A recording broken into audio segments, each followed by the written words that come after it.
Merci de nous rejoindre sur RTI 1 et bienvenue dans cette édition. Pour commencer l'actualité en Côte d'Ivoire, le président de l'Assemblée nationale a visité hier le centre de gestion intégré. Amadou Soumaoro a voulu comprendre le mode de fonctionnement de la vidéo-verbalisation. Ce système, on le sait, va renforcer le dispositif de contrôle du respect des règles de circulation sur la voie publique. Le président des parlementaires ivoiriens a salué les efforts du ministère des Transports. Direction à présent New York, aux États-Unis, où en marge de la 76e session de l'Assemblée générale des Nations unies, la ministre ivoirienne des Affaires étrangères multiplie les rencontres. Objectif, vendre la destination Côte d'Ivoire. La ministre Kandia Camara a présenté les potentialités économiques de son pays lors de la cérémonie d'inauguration de la chancellerie turque. Les détails dans ce reportage de Michel Digré. Inauguration de la chancellerie turque à New York, l'événement est majeur et c'est le président Recep Tayyip Erdogan qui a tenu à couper le ruban. Parmi les convives, la ministre des Affaires étrangères de Côte d'Ivoire. Nous avons été invités pour représenter le président de la République qui était lui l'invité spécial de son homologue, le président Erdogan, qui il y a quelques années de cela a organisé une visite en Côte d'Ivoire en compagnie de son épouse et d'une forte délégation. Kandia Camara saisit cette tribune pour lancer l'offensive diplomatique.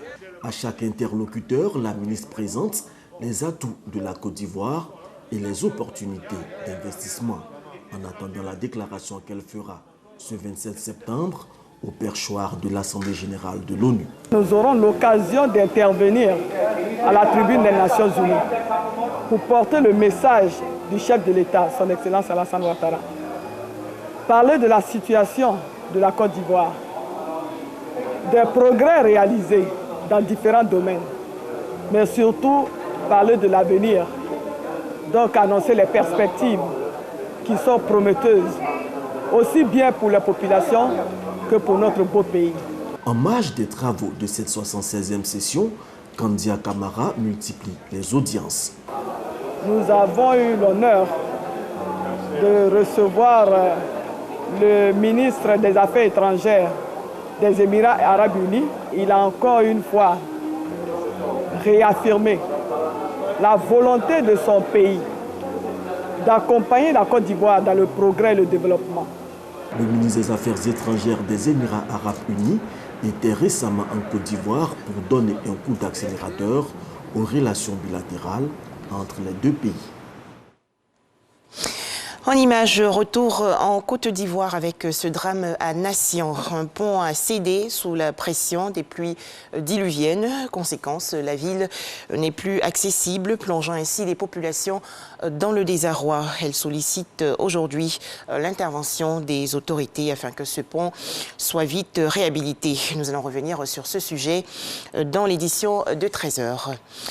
À Bobo, commune du district d'Abidjan, des kits scolaires et autres vivres ont été distribués gratuitement aux élèves issus de familles démunies. C'est un don du ministère de la Femme, de la Famille et de l'Enfant. Il s'agit du programme national de prise en charge des orphelins et enfants vulnérables. L'actualité hors de chez nous à présent, le maréchal Mohamed Hussein Tantawi, qui a pratiquement présidé l'Égypte dans la période cruciale de 2011 à 2012, est décédé aujourd'hui à l'âge de 85 ans.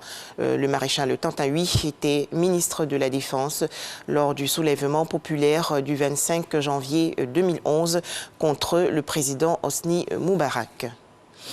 Toujours en image, la crise des sous-marins. La France a obtenu le soutien symbolique des Européens.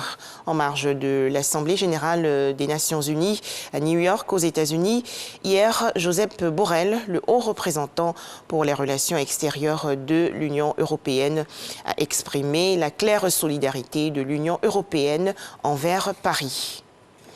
Enfin, le gouvernement américain a commencé à expulser massivement vers leur pays d'origine des centaines de migrants, en majorité des Haïtiens, qui s'étaient rassemblés dans un campement improvisé au Texas ces derniers jours. Le président mexicain Andrés Manuel López Obrador a exhorté hier son homologue américain Joe Biden à travailler main dans la main avec le Mexique et les pays d'Amérique centrale pour contenir la migration autrement que par les arrestations et expulsions de personnes. Voilà, merci de nous avoir suivis. Je vous retrouve à 13h dans le cadre du journal.